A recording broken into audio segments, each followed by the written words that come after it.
গত এপিসোডে আমরা জাভাস্ক্রিপ্টের অন ক্লিক অ্যাট্রিবিউটসটা দেখছিলাম এবং একটা ফাংশন রান করছিলাম যেখানে আসলে কি হয়, একটা ক্লিক করা হলে এই হেডিংয়ের ব্যাকগ্রাউন্ড কালারটা চেঞ্জ হয়ে যায়, অর্থাৎ স্টাইল প্রপার্টিটা কিভাবে অ্যাড করতে হয় সেটা।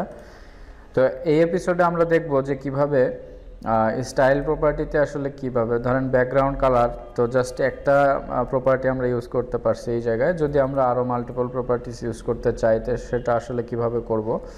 তো এটা করার জন্য আমাদের জাভাস্ক্রিপ্টের ইজিয়েস্ট একটা সলিউশন আছে, সেটা হচ্ছে যে ক্লাস লিস্ট। তো আমরা এই জায়গাটাতে যেটা করতে পারি সেটা হচ্ছে যে স্টাইল ডট ব্যাকগ্রাউন্ড কালার এইভাবে না লিখে ডকুমেন্ট ডট গেট 11/id দিয়ে টার্গেটেড হেডিংটা ধরলাম, ধরার পরে আমরা এইখানে ক্লাস লিস্ট, এটা আমরা দিলাম আর কি। এটা ক্লাস লিস্ট একটা মেথড। এখন এর ভিতরে, এই মেথডের ভিতরে আপনি চাইলে কি করতে পারেন, অনেকগুলা ক্লাস আপনি অ্যাড করতে পারেন, রিমুভ করতে পারেন, টগল করতে পারেন। টগল মানে একবার অ্যাড হবে রিমুভ হবে এরকম। তো এটা আমরা করতে পারি। তো এখন এই ক্লাস লিস্টের ভিতরে আমরা কি করব, আমরা অ্যাড করব। সাপোজ ফার্স্ট অফ অল আমরা অ্যাড করলাম, একটা ক্লাস অ্যাড করব। তো অ্যাড করব কোন ক্লাসটা, সাপোজ আমরা এইখানে অ্যাক্টিভ ক্লাসটা অ্যাড করে দিব। তাহলে কি হবে, এই জায়গাটাতে হেডিং কালারে এই যে টার্গেটের যে হেডিংটা, এইখানে একটা ক্লাস অ্যাড হয়ে যাবে যদি আমরা ক্লিক করি। আসলে কোন জায়গায় ক্লিক করি, এই বাটনে ক্লিক করি। তো এই বাটনে ক্লিক করলে এই হেডিংয়ের ভেতরে একটা ব্যাকগ্রাউন্ড তো না, একটা ক্লাস অ্যাড হয়ে যাবে। তো আমরা একটু দেখি এটা আসলে কাজ করছে কিনা। তো এখন যদি আমরা একটু ইন্সপেক্ট করি, ওকে, এখানে দেখতে পাচ্ছেন যে আইডি দেওয়া আছে টার্গেটেড হেডিং, এছাড়া কিন্তু আর এখানে আর কোনো ক্লাস নাই H2 এর ভিতরে। এখন আমরা যদি এখানে ক্লিক করি তাহলে দেখতে পাচ্ছেন এই জায়গায় একটা ক্লাস চলে আসছে, ক্লাস ইকুয়াল টু অ্যাক্টিভ হয়ে গেছে। তো এখন যেটা হয় আসলে, ওকে, তো এই যে ব্যাপারটা ঘটলো যে একটা ক্লাস অ্যাড হয়ে গেল এই জায়গায়। তো এখন আমরা যদি সিএসএসে এই অ্যাক্টিভ ক্লাসের সাথে কোনো একটা স্টাইল অ্যাড করে দিতে চাই, তো সেক্ষেত্রে আমরা কিন্তু ইজিলি করে ফেলতে পারবো। আমাদের অসংখ্য প্রপার্টি আমরা এখানে চাইলে ইউজ করতে পারবো। যেরকম ধরেন আমাদের যে সিএসএস যেটা আছে, স্টাইল ডট সিএসএস, এইখানে আমরা আসলে কি করব, এইখানে আমাদের আগের যে সিএসএসগুলো এগুলো আমরা রিমুভ করে দিলাম এবং এই জায়গাটাতে এসে আমরা সাপোজ ধরেন এই যে এই আইডি বা H2 যেটাই হোক না কেন, তো H2 এই জায়গায় আছে, H2।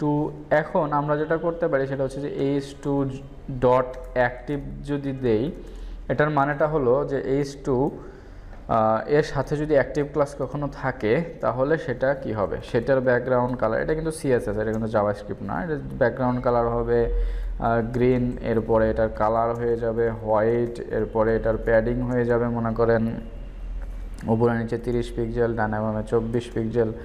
এই যে ধরেন তিনটা আমরা ইউজ করলাম, মানে সিএসএস ইউজ করলাম এই জায়গায়।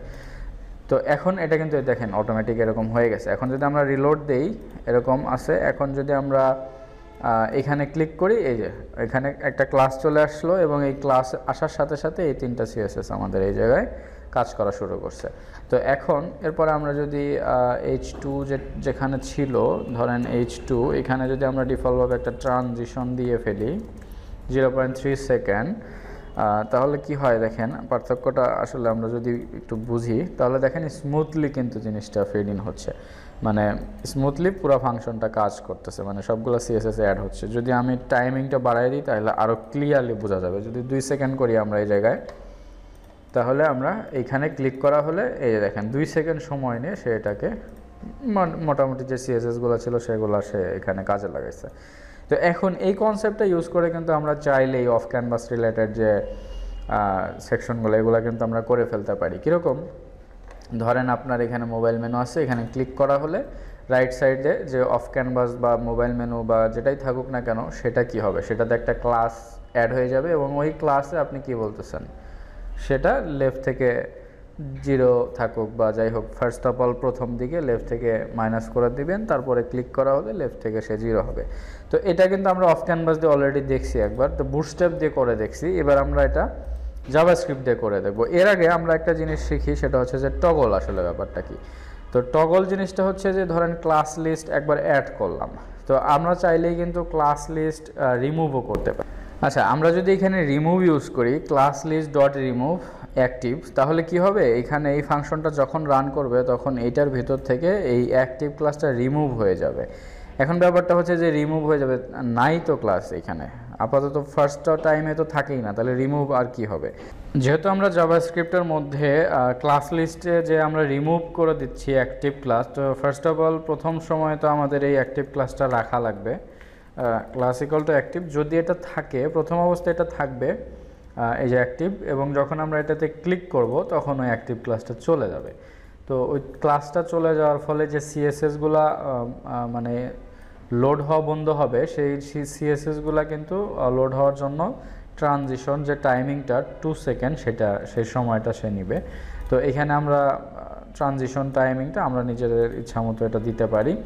তো এখন দেখেন আমরা একটা ক্লাস অ্যাড কিভাবে করতে হয়, রিমুভ কিভাবে করতে হয়, দুটাই শিখলাম। এখন ব্যাপারটা হচ্ছে যদি আমরা এই রিমুভ এবং অ্যাড দুটো একসাথে করতে চাই, তাহলে আমরা কি করতে পারি, টগল ইউজ করতে পারি। তাহলে কি হবে, একবার ক্লিক করলে অ্যাক্টিভ ক্লাসটা অ্যাড হবে, আর একবার ক্লিক করলে অ্যাক্টিভ ক্লাসটা রিমুভ হবে। তো ফার্স্ট অফ অল এখন আমাদের আসলে এই ক্লাসটা দরকার নাই, কারণ প্রথম ক্লিকে সে ক্লাসটা অ্যাড করে দিবে। তো ফার্স্ট অফ অল এখন যদি আমি ক্লিক করি, ক্লাসটা অ্যাড করে দিল, এবং আবার ক্লিক করলে ক্লাসটা চেঞ্জ করে দিল, মানে রিমুভ করে দিল। এখন আমরা যদি এখানে ফলো করি, দেখেন ক্লাস ইকুয়াল টু অ্যাক্টিভ এবং ক্লাস ইকুয়াল টু, মানে এখানে ফাঁকা হয়ে গেল, অ্যাক্টিভটা রিমুভ হয়ে গেল, এবং আবার ক্লিক করলে ক্লাস ইকুয়াল টু অ্যাক্টিভ বসে যাচ্ছে। তো এটা হচ্ছে ব্যাপার। এখন আমাদের এটা আমরা শিখলাম হচ্ছে ক্লাস লিস্ট দিয়ে কীভাবে মাল্টিপল প্রপার্টিস ইউজ করা যায়। আমরা কিন্তু এই কনসেপ্টটাকে কাজে লাগাই আমাদের মোবাইল মেনু বা আমাদের অফ ক্যানভাস এই ধরনের ফাংশনালিটি কিন্তু খুব ইজিলি করে ফেলতে পারবো যদি আমরা বুটস্ট্র্যাপ ইউজ করতে না চাই। তো আমরা ওইটা করে দেখব কিভাবে আমরা জাভাস্ক্রিপ্ট দিয়ে এটা করতে পারি। তার আগে আমরা নেক্সট এপিসোডে যেটা দেখব সেটা হচ্ছে যে আমরা বেসিক্যালি বাটনগুলোতে আমরা ক্লিক করে, এই যে এখানে তো আমরা বাটন যেখানে ক্লিক করা হচ্ছে ঠিক ওই জায়গাটাতে কি করতেছি, অন ক্লিক নামে একটা প্রপার্টি ইউজ করতেছি, মেথড অ্যাট্রিবিউটস বলে এটাকে। তো অন ক্লিক অ্যাট্রিবিউটস আমরা ওইখানে ইউজ করতেছি। তো আমরা বিষয়টা ধরেন কীরকম, যদি জাভাস্ক্রিপ্ট থেকে ওইটা কন্ট্রোল করা যেত তাহলে খুব ভালো হতো না, ইজি হতো বিষয়টা।